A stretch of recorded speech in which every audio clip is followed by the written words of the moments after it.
Hello, I am the last one. And welcome to Nerdist Book Club live on Nerdist YouTubes and Geek and Sundry's Twitches. I'm Hector Navarro, and joining me, as always, are my lovely co-hosts, Maude, Garrett, and Rachel Heine. Hello. Oh, what's that? That's from Dragonheart? Dragon? That is correct. Yes. I haven't thought about that movie in when did it come out? I don't know. Probably. 1996 is my guess. Something like that. Yeah, that would be a terrible Sean Connery impression. I can't do it. I can't do it. Don't ask me. Listen, I can't be good at everything. Exactly. Hey everybody, thank you so much to all of you at home. 1996! For nicely done. For joining us. If this is your first time, welcome. This is an exciting show that's going to go off the rails pretty much immediately. Yay! This is our online book club where we break down new and favorite books in genres like, but not limited to, horror, fantasy, science fiction, preferably with wine. Speaking of wine, this is our old logo here. I hope I don't drop this. Speaking of wine, a special thank you to this week's sponsor, Girl and Dragon Wines. They sent us a trio of wines from their collection. And there it is right there. Mwah. And I am drinking the Cabernet Sauvignon. And Rachel has got the, what are you drinking, Rachel? Pinot Grigio. Pinot Grigio. And Maude? The Malbec. Okay, we'll ask again next week, but there it is. This is a delicious wine, and it's paired perfectly with the book we're reading tonight. What does that look like? There it is. There it is. That blonde lady, that looks like you, Maude. Yay! A girl and her dragon. Look, and this one looks like Rachel, see? So we've got both of the girls and Girl and Dragon wine covered. There we go. Once they come out with Mexican and his wine, I'm all over that, baby. I'm all over that. I'm going to be all over that. All right. This month, we're diving deep into fantasy and also historical fiction with His Majesty's Dragon. Boom! I got alternate history fantasy. Yes. Historical fiction, alternate fiction. His Majesty's Dragon by Naomi Novik. This is the first volume of the Temeraire series, which was published in 2006. I want to say 2 years before. Wait, no, 4 years before the first How to Train Your Dragon movie. There's some similarities. I'm gonna bring them up. Definitely. But this is the first one we're reading, His Majesty's Dragon. Like Rachel was saying, it takes place during the Napoleonic Wars in an alternate version of Earth's history, in which dragons not only inhabit the Earth, but also make up the air force of most countries at this time. So we are starting it this week. Let's check in with the internet. What's everybody saying? First of all, we got to give a big shout out to Java Bookie Girl is back. Hi, Yay! Welcome back. We missed you. Welcome. We're excited to chat with you and welcome everyone else too. Here we go. Dragon Heart 613 says, I love the Temeraire series. Great choice, Nerdist. I got all the books, and I'm sure you appreciated my terrible impression of Dragonheart. NYX Wing 38 says, I've never heard of this series, but boy, am I enjoying it. Very cool. Okay, I think before we jump in, because we're about to get into the specifics of this story, I want to go around and ask everybody their overall thoughts. Rachel, you first. I love it so much. I started it yesterday, and then this is we definitely have had books where I want to keep reading, but this one I really, really wanted to keep reading, and I feel like I'm most likely going to read the whole series. I love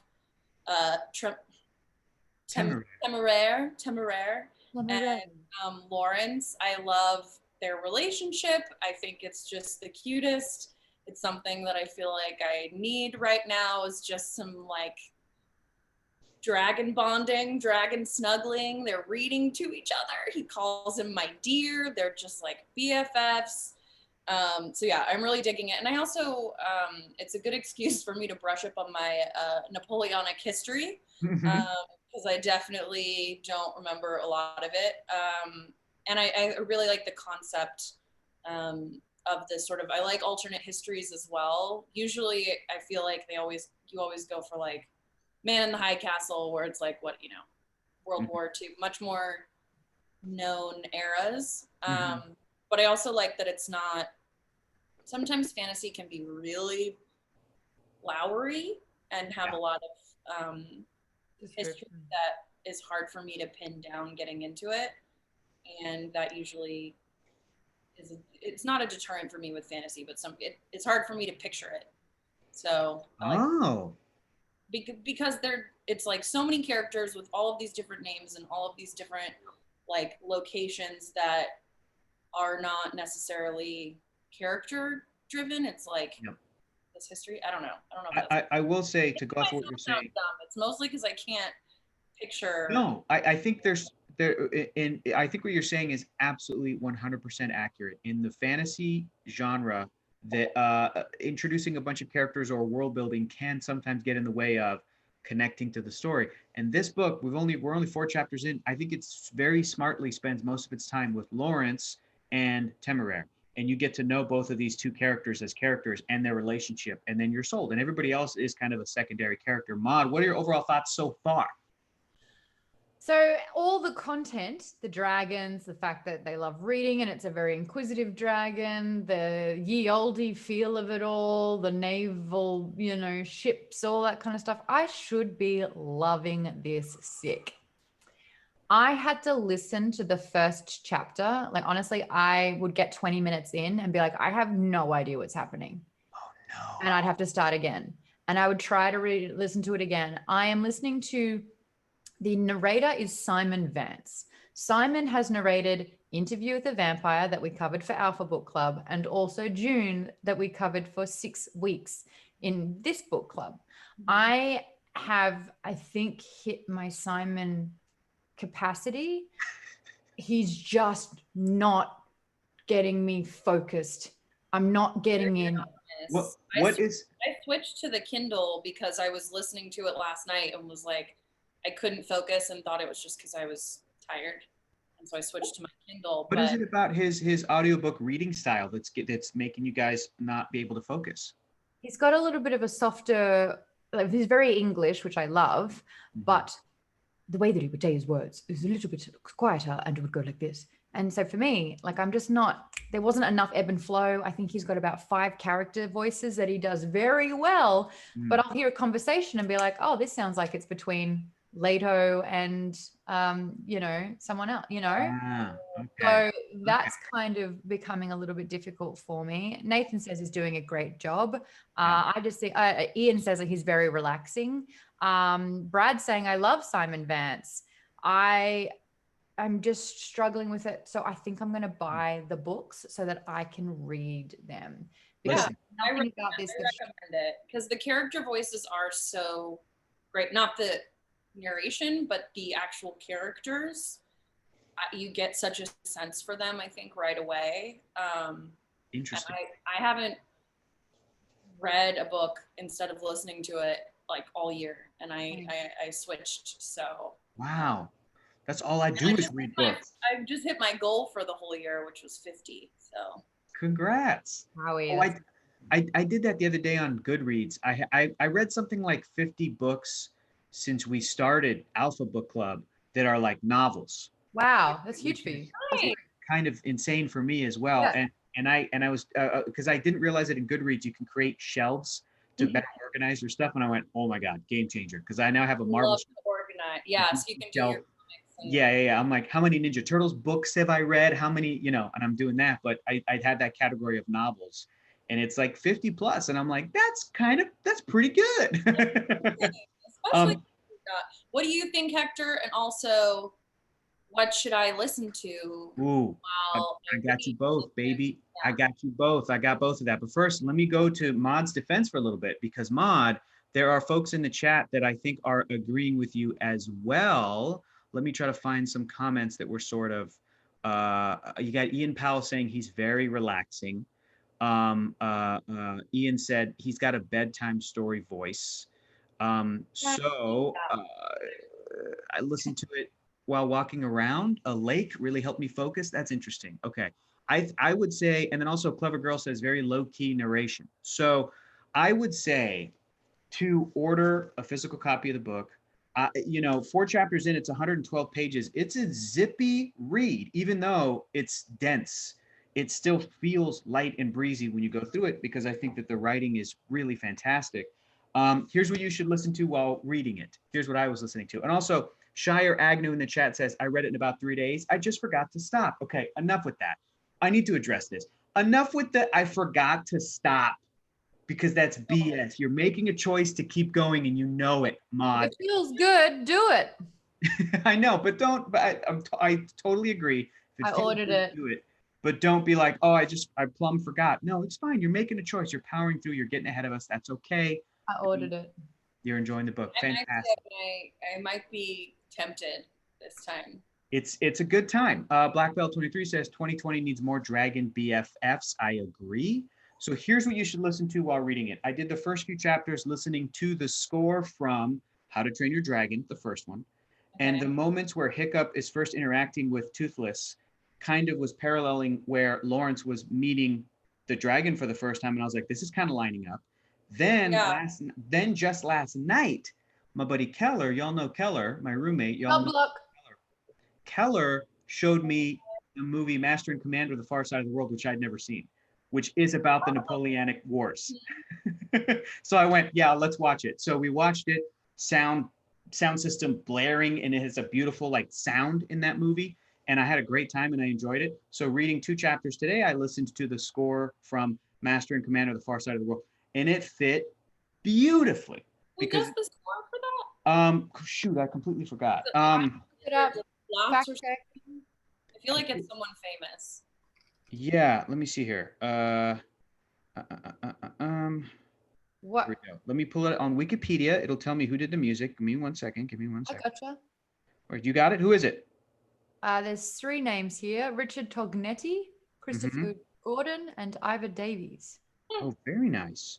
I don't know any of those folks. Wow. Okay, great. But I feel like I only know a handful of film score people. So there is also a lot of like classical music in that film that was trying to sort of match that era, and the Russell Crowe character and the Paul Bettany character are musicians. So like at the end of a long night, a day of being on a ship, they like get together in the captain's cabin and they jam out. Anyway, great film if you haven't seen it, but that score put me right there. And now I am unfortunately picturing Russell Crowe, who I think is supposed to be much older than Lawrence, in the title role of Lawrence. like 30? Yeah, he's supposed to be like, 29, 30. Here's my overall thoughts. Yeah, lay it on us. I think the book is very well written, and it is just as entertaining as it is feeling like authentic and historically accurate, other than the dragons, of course. Like it doesn't feel like it's sacrificing one for the other. But I sent you guys a text when I read chapter 1 earlier. Yeah, what were you I sent you a text where I was like, here's me at a specific moment in chapter 1, and it was a gif of somebody going like, wait, what? Doing this move, like, wait, what? Was the gif. The moment was, as soon as the book told me,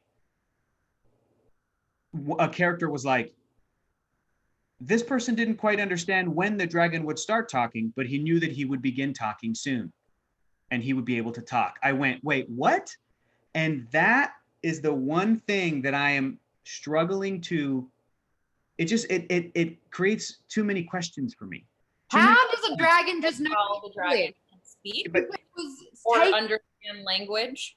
But if it was taken from the French, how is it not French? It is a Chinese dragon. Why is it not speaking Chinese? Why is it speaking English? And how does it know the entire vocabulary upon its birth? I am also in that suspending my disbelief. Those progression of the story. If that's going to happen, give me more magic so that makes more sense.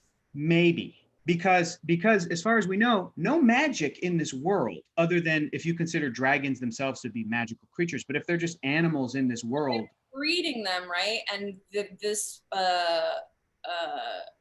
Temeraire is a Chinese imperial dragon. Yeah. Bred for their intelligence. Correct. But so it doesn't quite get to how they know specific languages, but right. Like at least from birth, dragon can barely even say Temeraire's name, which I really appreciated. Yes, at least don't tell me that the dragon knows the language of the people around it. Not even the like from birth out of the eggshell. That's where I was like, wait a minute though. If you're gonna tell me that a guy's gonna teach a dragon, like maybe it's part of their instinct, like potentially. Avery Adventurous says intuitive logic. Adam T says I went with it. I was like, oh, he talks. No, and here's the other thing. Right. Adam T says, yeah, it's definitely a suspension of disbelief kind of thing, like Maude said.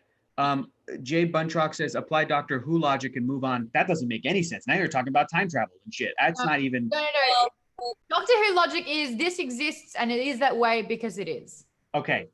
Or like the Babelfish and like maybe there's, I don't know. All I'm saying is, as soon as that happened in the story, my brain, my logical brain, of course went, why would the author, Naomi Novik, decide to implement this into the story? Number one, I know that dragon lore often features talking dragons. Number two, I did an impression of Sean Connery talking dragon. Like, it's not crazy to me.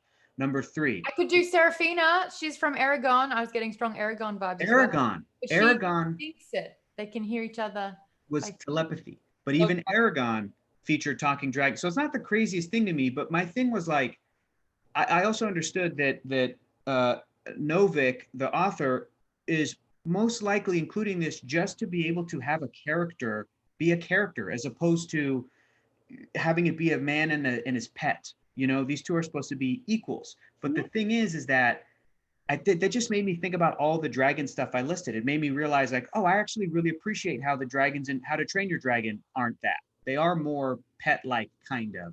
And it made me think about that. Cats. Yeah, they're cats. And it made me. They used cats to animate them, and the worst thing about it is a similar thing that happened when we read Harry Potter and we got to house elves and we got to Dobby and we got to, all these different rules of that world, where I started to go, wait a minute. So you telling me that there's like slavery in the magical world just because that's, you start asking questions where you go, well, who? I remember us talking. Totally. I think depending on how old you were when you first read it, you're like, oh, well, yeah, spew. Yep. But there are a lot of moments like that, especially in Harry Potter, interestingly, of course, that are like, wait, hold on a second. I also, I don't know. It could be that people are saying in the chat that maybe as it's getting ready to hatch, it's sort of imprinting the language around it too. Could be. And look, if you're trying to give me really cool, like, animal science that the world of the time, like the early 1800s, don't know anything about because they're just discovering the Galapagos Islands or whatever, that's fine. Has Charles Darwin studied a dragon yet? I'm interested in that. If you're trying to tell me that humans don't know all the rules and intricacies, that's totally okay. All I'm saying is, as soon as you give a dragon human level intelligence or around that level intelligence, I start to go, well, do dragons have rights? Do they know they're dragons? He started asking questions in a moment towards chapter 4, which I really liked, the end of chapter 4. Where he's like, why do we have to listen to the King of England? I've never met him. Well, and it's an interesting pairing with a Navy man who is not super interested in, he's like, I don't care about politics. And you're like, well, that's because you're privileged. But I think that's an interesting pairing too, because I think Temeraire is going to challenge him to think outside. He reads more now that he has Temeraire, his mom points out.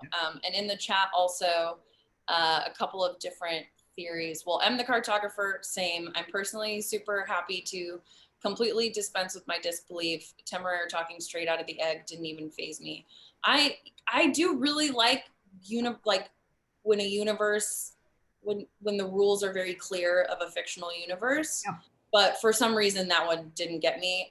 Terrell Kirkman says, pseudo-telepathy, they absorb the languages around them. Necromancer has just said that Naomi Novik is just a huge D&D fan. And in the Dungeons & Dragons lore, dragons can speak and they understand and they can communicate. And that is a big part of the lore of those dragons. And she's just grabbed it and applied it for this. Absolutely. Smaug, totally. Again, but the difference is maybe for me in my brain, I was like, maybe I wouldn't have had the baby talking right out of baby birth. I loved it though, because it bonded them so quickly. Yeah. And also,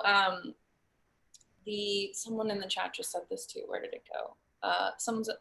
Antonio Vargas, wasn't Lawrence the first to touch the egg? So that could also be some sort of like telepathy. Yeah. And again, if we're not going to have a bunch of crusty old British men say the words absorbing telepathy because those words aren't in their vernacular, like that's too sci-fi heady. I get it. They're all they're all Russell Crowe and Paul Bettany in Master and Commander. I get it. I just watched that movie.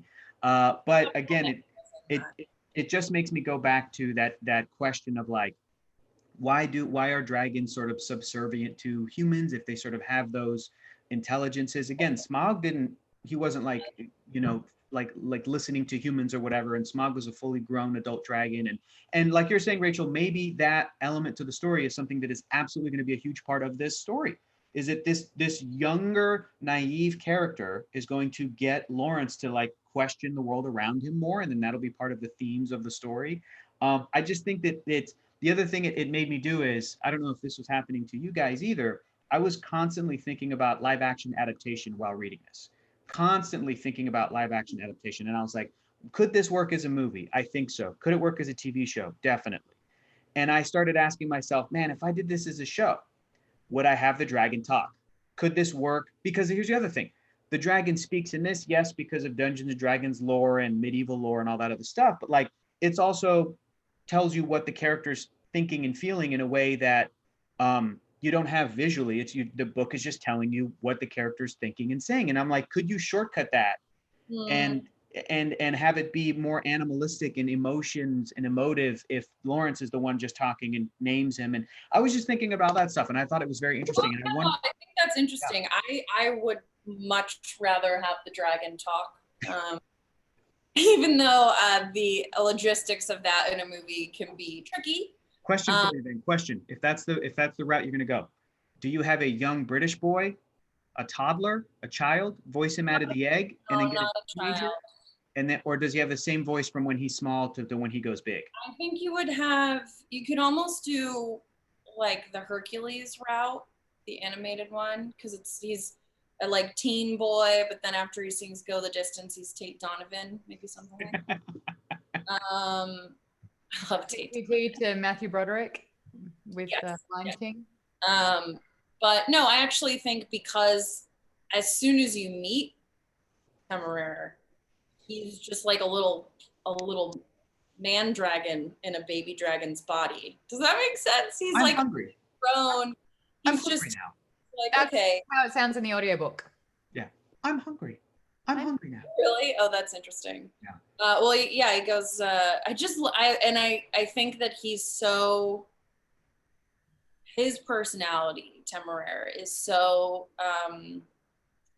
it's almost like, there's got to be a name for this trope, but like the sort of, not even fish out of water, like a robot or maybe like a Vision, or Thor, even when in the first Thor movie where they're just like learning, they're like he literally is a baby, but just this sort of curiosity, and right away he seems very he bonds, I think, with Lawrence before Lawrence even realizes what's happening, and when he kind of gives him a compliment and he was like, oh, and realizes he hasn't said anything nice to his I can't handle this book. It's so cute. Let me read some comments, and then I want to go to Maude for a second. Efrain says, why are dragons attracted to gold and jewels? That was my wait, what moment. That made perfect sense to me. Again, Smaug. I was like, yep, dragons like shiny stuff. Tamaranian says, do dragons have human tattoos? I don't understand that question. Adam T says, oh, I was a bit opposite of Hector. I was thinking of an anime adaptation. An animated, whether it's from overseas, or I get most animation is going to be overseas, but animated I think would be a very smart way to go. Again, I just can't help but think live action because I just saw Master and Commander. You add CG dragons to that, you got yourself a blockbuster, baby. That's all I'm saying. What's that? I generally want shows out of books anyway, but yeah, I think show over movie. Maude, were you thinking at all about live action adaptations while listening to the audiobook for this? I was, as Rachel kind of touched upon, I read a lot of fantasy. So I was kind of cataloging and going through the different iterations of dragons in movies and in books, and comparing sort of like the difference in this one than the other ones. I am not connecting with this book. Telling you, you gotta read it. I bummed. that the audiobook seems to have shunned you from it a little bit. It's a real bummer. It's a real bummer.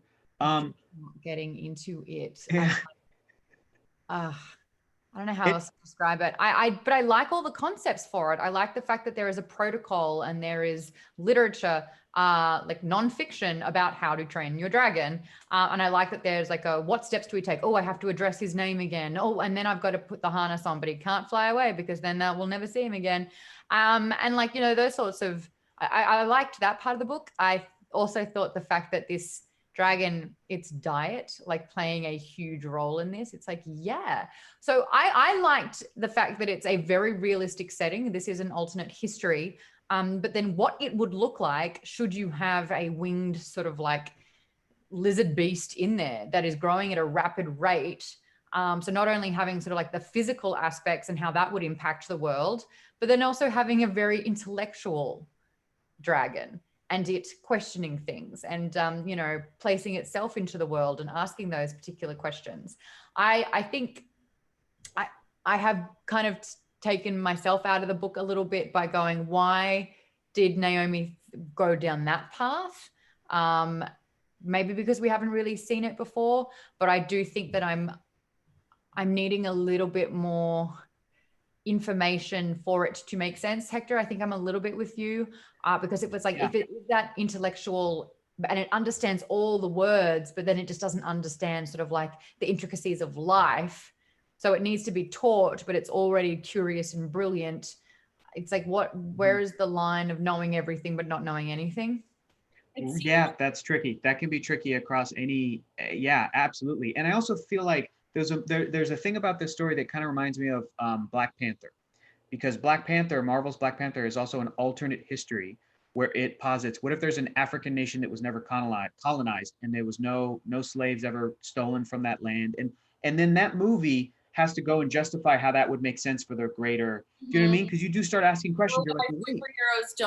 Why the Avengers don't show up in every movie because. Totally. But even in the case of Black Panther, you go, okay, well, if that were true, why did Wakanda let the normal Earth history happen where other Africans were enslaved and yada, yada, yada? And then so the movie Black Panther has to confront that and it answers that question and it kind of deals with it in the form of Killmonger. He shows up and he's like, this is messed up, and then they have to kind of like prove that they can, or like the movie Skyfall proves why James Bond as a character should exist.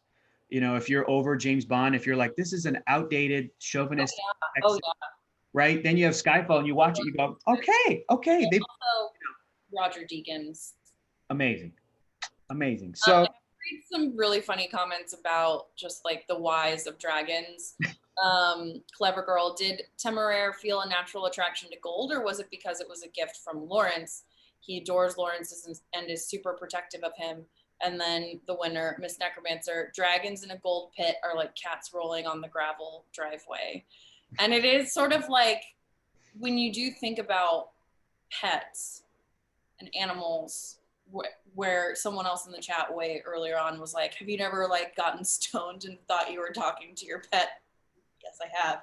And so Lawrence is stoned this whole time. Okay. It is that feeling of they might not understand, and maybe it depends on your pet too, because I've had some really dumb cats, but my current cats are sleeping but also pretty smart. And the idea that he knows the language and the basics of the world, but of things, but not how everything works. It's almost like in a story where there's an amnesiac and they know kind of. Right. It's not like they have to relearn the language. Right. But they don't know what happened. They don't know who like personal interactions with things. It's a great description.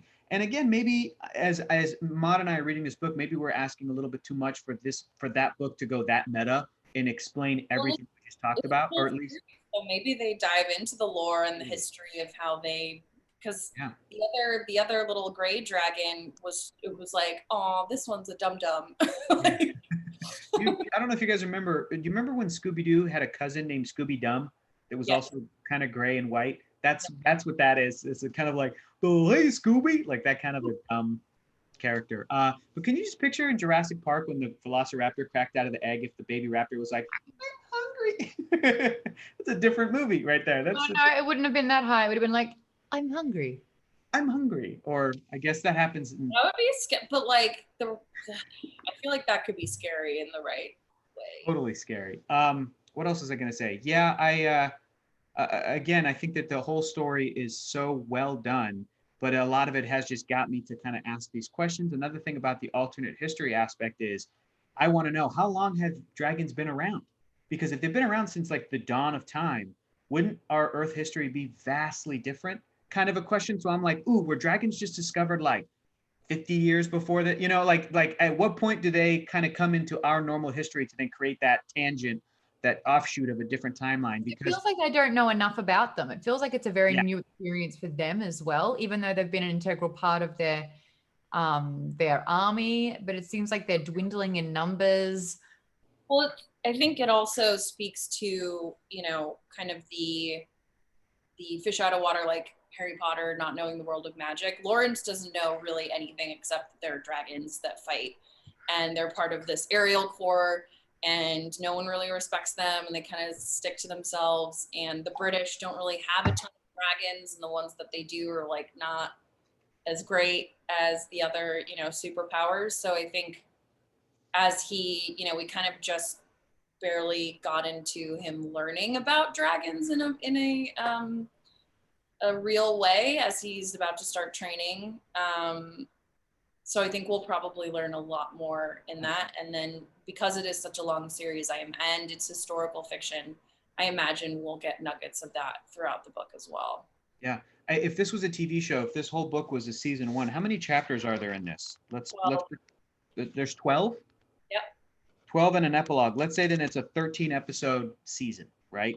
I'm just hoping it's not by episode 11 do we get a lot of these answers. I'm hoping it's like, hey, give it to me by episode 5. Like have somebody sit Lawrence down and be like, all right, here's how the world works. This is how everything happens, But I mean, we do know we don't know like That's what the narrator sounds like, by the way.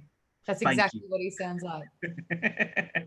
Because I nearly fell asleep just then and I didn't know why. Yeah, who would you want to be narrating this book instead? Name an actor. Jude Law. Oh. Jude Law would be great. I think Russell Crowe would be perfect. I think Idris Elba would be perfect. I think there's so many great British and Australian actors that could do it. I think it'd be great. Let me read some comments here. Reverse Quamath says, it sounds like Temeraire has... Aquamath. Reverse Aquamath. Thank you. Reverse Aquamath says, it sounds like Temeraire has high intelligence but low wisdom, if we're borrowing D&D terminology. I love that. Smarshy says, I don't know if anyone else feels this way, but the book feels like we barely scratched the surface of the world. I get the feeling there's so much more to discover. Absolutely. And knowing that there's 9 books and knowing that 4 chapters in, they only got to the first place to start training. I'm like, I think that Naomi Novik is brilliantly taking her time, and that's fine. And, maybe I just wanted a Star Wars scroll at the beginning to be like, dragons were discovered 100 years ago, and now Napoleon has attacked. Only Star Wars can get away with that with me. Okay, Every great. time I see that in a movie, I'm like, you just didn't want to do the work. Yeah. Hey, listen, there was one at the beginning of Master and Commander that is literally like, it's April 1805. Napoleon Bonaparte is attacking Europe. The seas have become battlefields. Here you go. Like it's that short. I'm like, okay, great. I'm here. I'm in it. Okay, let's get into the nitty gritty of the book. I'll go through it. Let's do it chapter by chapter. First part. During the Napoleonic Wars of the early 1800s, the HMS Reliant under Captain William Lawrence seizes the French Amatai. How do we pronounce that? I don't speak French. Amatai. Captain Lorne and the crew of the Reliant find an unhatched dragon egg on board, an exciting prize for the British Navy against the French. Unfortunately, the egg is close to hatching. In order to bring the dragonette into the British Aerial Corps, it must accept a harness and handler before its first feeding. Every man on board must attempt to bond with the dragonette, but he chooses Lawrence. Lawrence names him Temeraire after a ship from his past. Lawrence must now step down from his post and polite society to join the aerial corps to his dismay, but he begins to bond with the baby dragon, learning how to ride and feed him. By the way, the scene where he promotes his first mate or whatever to captain, lovely. That whole Riley. He's a little, I think that, you sort of, this first section, you don't know what to expect. As soon as you kind of get the vibe that, you know, no one really wants this putt, because I feel like Dragon Rider sounds like an amazing gig. That's it. Wouldn't it be such an esteemed accomplishment? Like people rising through the ranks so that you could be able to bond and handle with a dragon. Like, isn't that the sign of the most powerful position to be in? But it's definitely a, if you're thinking in terms of like the Brits, especially at this sort of time, they're all about, and you can tell in how he even starts interacting with other people who are in the Aerial Corps.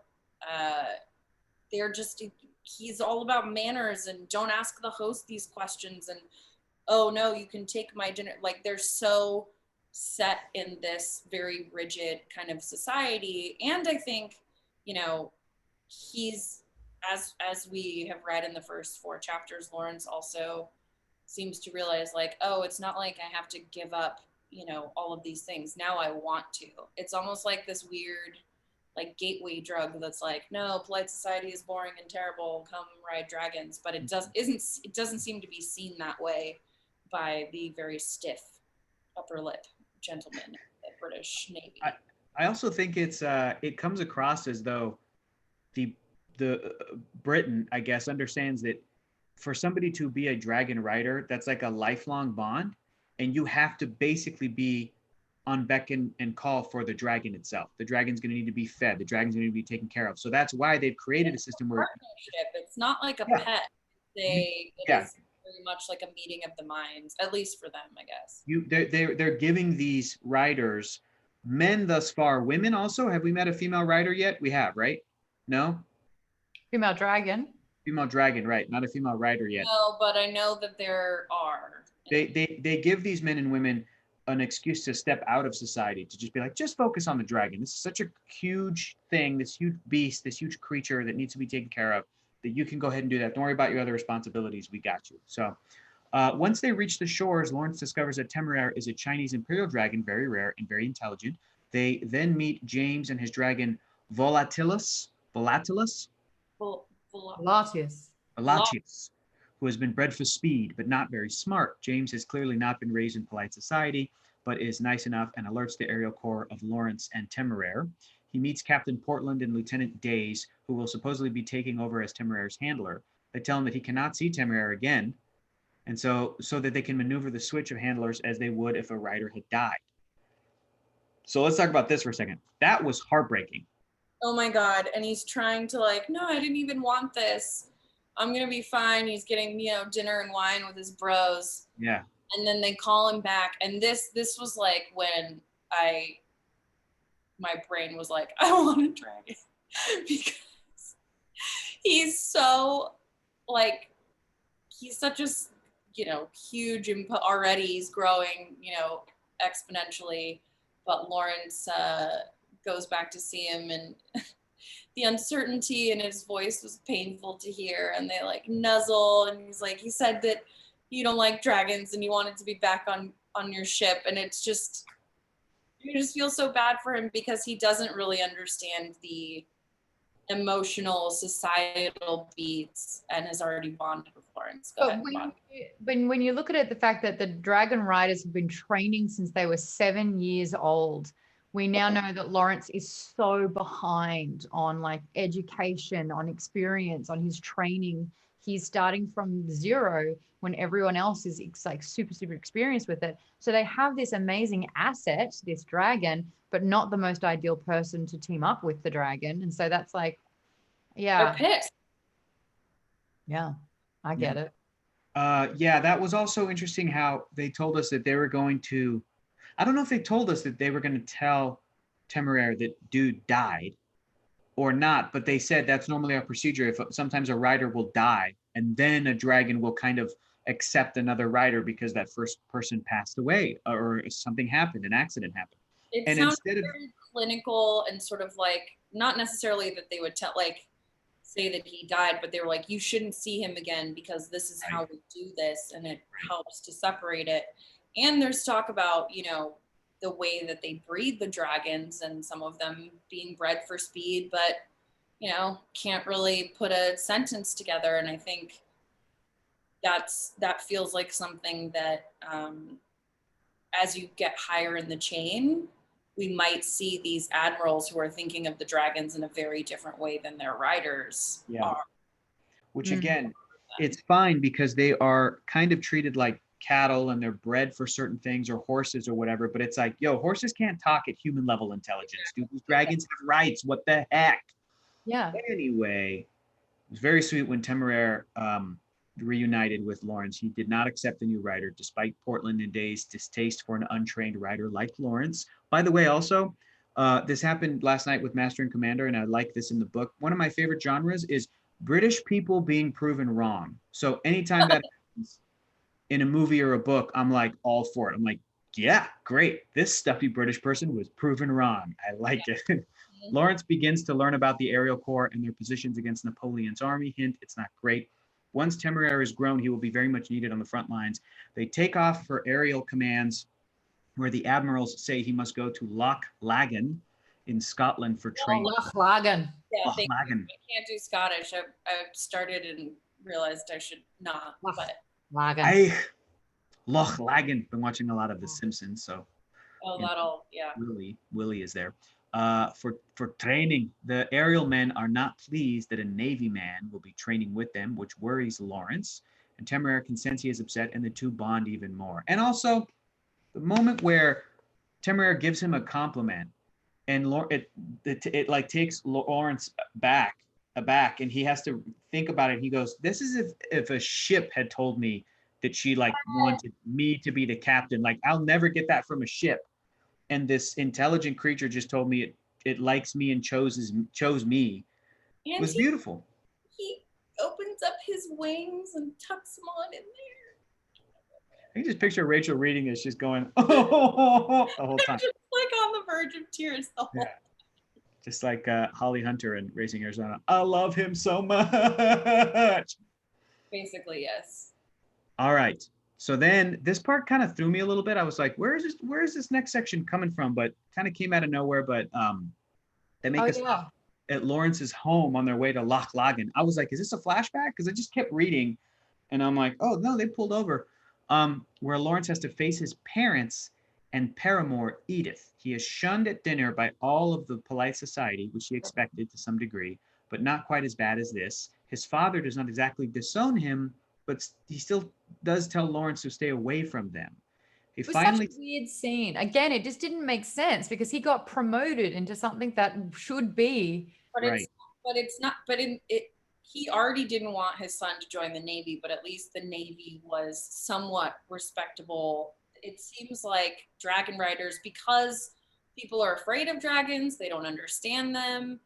They eat a lot, they're dirty, they end up being these sort of like ragamuffin vagabonds on the edge of society. And what's the equivalent? Society is not like ragamuffins, So I think, and even Lawrence, when he's meeting some of them, he's like, God, their whole manner is so presumptuous and they're not behaving in the right way. And he's sort of taken aback. And so I like that his mom is at least nice to him and wants to meet Temeraire, but it reminded me of like Samwell Tarly in Game of Thrones, sort of, where his dad is like, what, you became a like, I don't care about that. Yeah, okay. And it seemed like, I just get the vibe that although we think dragon riders are cool, they are not cool in this society. It's interesting, and there might be a little bit of a tough pill to swallow, honestly. Do you know what I mean? Miss Necromancer has some great comments in the chat. She says, high society hates manual labor. Naval service is considered manual labor. And I guess maybe so is dragon riding considered manual labor, which is weird. His eyes are sore. Yeah. It's just kind of like, okay, so let's talk about this for a second. Well, let me finish up the whole section that we read so far, because I want to talk about this because I have some thoughts. But like Rachel was saying, this is what ends up happening, right? Lawrence finally talks to Edith and lets her know that his feelings have not changed, but he understands if hers had. This pisses her off because she had stuck with him through the Navy. She clearly has feelings for him, but all of his choices have led her to have to end the unofficial engagement. Lawrence then brings his mother to meet Temeraire and realizes he is happy in his new position and proud of his dragon. And Temeraire was very nice to Mom, and it was like meeting. Promise to take care of him and that he won't get hurt.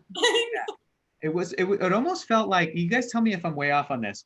It almost felt like a story to the equivalent of like if a guy comes out as gay to his family and they might not be cool with it, but then the mom meets the boyfriend and the boyfriend's super awesome. And then the mom's like, oh, this is nice. Like, you're nice. Kind of almost felt like that. Like the parents didn't get it. And then she met Temeraire and then it was nice. And loved him anyway. Yeah. Maude asks, what is the equivalent in our world to like the branch of the military in this world where you are a dragon rider? I can't think of one. And Nerdist asked the question in the chat, real talk, would you want a dragon?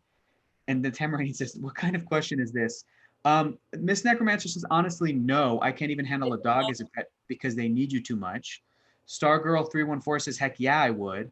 Polo S says, are they speaking dragons? Because if so, then yes. If they were speaking dragons, I would say then no. I like that puts me off to it even more. Like they'd be my like platonic life partner. Right. Although I already have one of those, so they eat so much. I couldn't afford to put feed out a house at home. Yeah. Only rich people would be able to have them. It would become like riding polo. Just everything points to this should be symbolic of status and importance and saving the army and such a valuable commodity that I think your weight, the more sort of rotund the better, would signify like opulence. So I think think that's a good point that was it Miss Necromancer made, that we're at a point, I think this is still a similar time period where it's like no one bathes, but they spray themselves with perfume and put themselves in makeup and they do polite society, and they, even the people that are at his parents' house, the men that are there, they just like fuck around because they don't have to do anything. Mm-hmm. And I think the physical labor part makes sense. And also just thinking about like 1800s England, where like even, some of the most famous authors of our time could not publish under their names, or it just feels like an extremely stunted society, very puritanical. Here's a great comment in the chat from Jose M. Oliveira or Jose Molivera. Jose says, old British system, officers distinguished physically and laborally in the army. They didn't even like to dirty themselves. And I agree with Maude. I feel like a lot of this should point to high status. It's almost kind of weird that a Navy guy who came from high society is going to be our entry point into this world. I almost feel like it would have maybe been more effective if they found an equivalent to like a poor person having to then, on the ship bonding with the dragon and being like, well, shit, I guess this is my life now. And them entering into a high society, high status situation. So we could really see that friction and the separation. Maybe I don't know enough about British military society. I mean, I don't either. I just the early 1800s to have a lot of. I know dragon lore, and having a dragon is like, it's up here. It's not a chore. It's not like, oh, I got to go take the dragon out. It's like the best, most powerful thing that you can have. And for it to talk and for it to bond, like I think that is. We get moments of that when Lawrence, just like Hiccup, is like riding the dragon. And the book is telling us like, Lawrence never felt joy like this. He's been a stuffy British guy his whole life. And this is just joyful to be in the sky. So I think that role actually makes sense, because he's sort of like the first chapter, he's like, not me, not me, not me, not me. I don't want to think that because I'm a good, captain. And if they're going to do it, I'm going to do it. Good. Yes, sir. Freedom country. Yeah. But he really is like, no. I don't want this. I don't want to live in, the Scottish Highlands. Is that Scotland? Yeah. Okay. I'm just thinking about Highlander, which has a very convoluted history that doesn't actually have to do with Scotland. So anyway, I lost my train of thought. But the idea that that it's just something they don't understand. Yeah. And that they're afraid of, and that's like dirty and scary and weird and not, polished. And also someone else in the chat was pointing out that most of the dragons in England are not super intelligent, and they're not of this bigger, more impressive kind of breed, and they're bred specifically to just be like tiny and fast and can go for long distances. Great. Like makes me feel sad about, like purebred dogs. Yeah.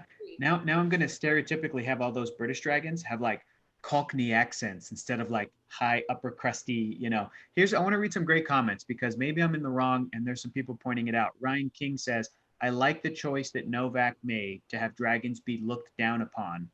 I think I'm with Maude. It's just a tough pill for me to swallow. Like, you're going to look down on fucking dragons? It's dragons. It's a lot of Game of Thrones, she basically bought like what 10,000 unsullied soldiers who were trained at birth, blah blah blah. The most powerful. It's the sort of trope, I think, because the dragon is worth so much, and she had power and was able to be in that position of power because she had dragons. So to flip that, I'm kind of like, have it make sense a little bit more for me. Right. Like I think the interaction with the other dragon was something.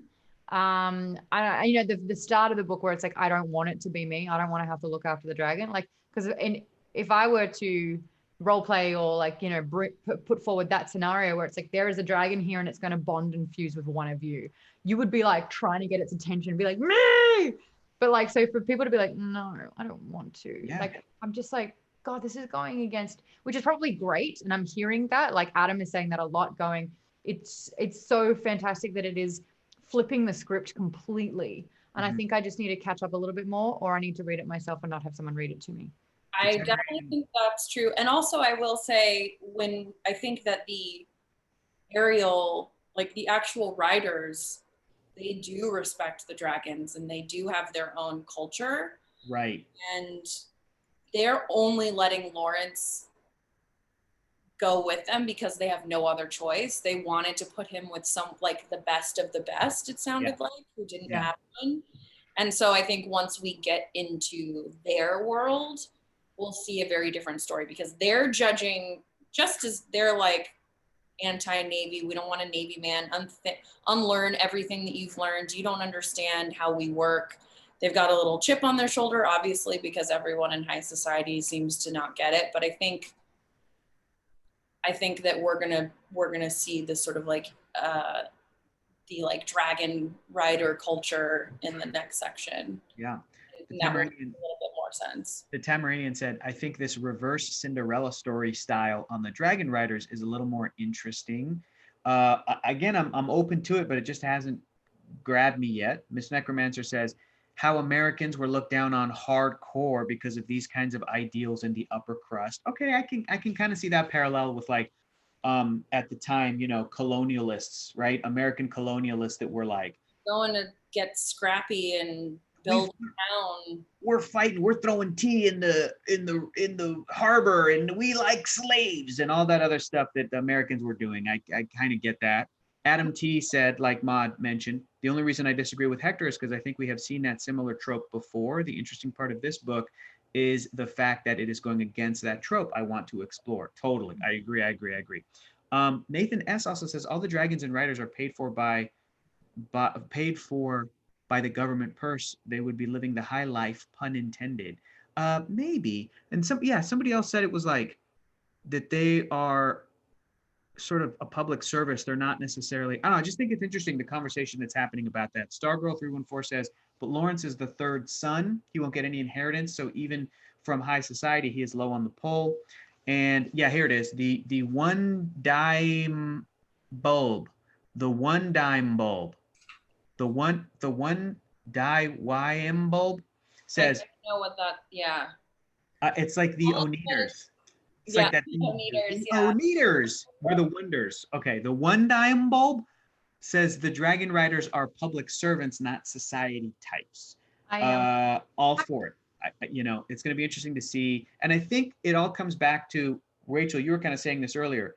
Maybe the people of Britain and the people of the world don't like dragons because they're scary. Like they eat too much. They're dirty, filthy. I want to know what how the rest of the world feels about these creatures. We're not in a fantasy location. We're right. in 18th century England. So it does speak to, okay, but how have dragons fit into this historically? I also, before next week, definitely I'm going to do a bunch of research about this time. Just watch Master and Commander. That's all you got to do. You know what else it reminds me of? Marvel Comics did a book like this. It's called Marvel 1602, where they just took all their characters and put them in the year 1602. Yeah, I gave that to my little brother in an attempt to bridge the, do you want to read? No, I want to play Rainbow Six. And I read it and I really liked it. Like, do you think that that there's dragons in the American continents at this time? Like, have Native Americans had dragons? Are they using? It sounds like people are breeding them. So is it only relegated to like? Well, I know China's got them, so they've got to be around the world. Yeah. They found some. I really want to know. Yeah, I really want to know the whole history. I feel like we're not going to get the whole history because there are like 16 books, but we'll probably get some. You know what I want now is I'm going to look up to see if there's like a His Majesty's Dragon reference book or encyclopedia, and I'll be like, give me that. Let me read that, and then I'll go and read the story of Lawrence. But let me know the world. Like 3 months, and I'll just read the whole thing. Well, we have now come to the end of the show. I'm going to tell everybody what their homework is. Your homework for next week is to read the next 4 chapters of His Majesty's Dragon, chapters 5, 6, 7, 8. Stop when you get to 9. So 5, 6, 7, 8. Also, your bonus homework is to read The Haunting of Ashburn House by October 28th. We're going to be discussing the entire book in 1 week to celebrate the spoopy season. So read all of that. So get that, read that. You can check out previous episodes of Nerdist Book Club on Nerdist YouTube's or Geek and Sundry's Twitch. Make sure that you like and subscribe and hit the bell to be notified for notifications of stuff. Lastly, what should we read next? Let us know on Twitter using the hashtag Nerdist Book Club. What should we read next month, the month of November? We have no idea. Let us know on Twitter, hashtag Nerdist Book Club, and then we'll look at all of those recommendations and figure it out. Maude, what are we doing next? Well, we're going to do a little something called the after show, and that happens on Geekbomb's Discord. So just jump into the book club chat for our Q&A that happens. It's an exclusive access for those that have Discord through Patreon. So just sign up, support Geekbomb at whatever tier, and you'll get access to that. And the first thing we'll be discussing is what the hell happened to me for a good 3 minutes there, where my eyes teared up and I thought my nose was bleeding. I will let you know in the after show.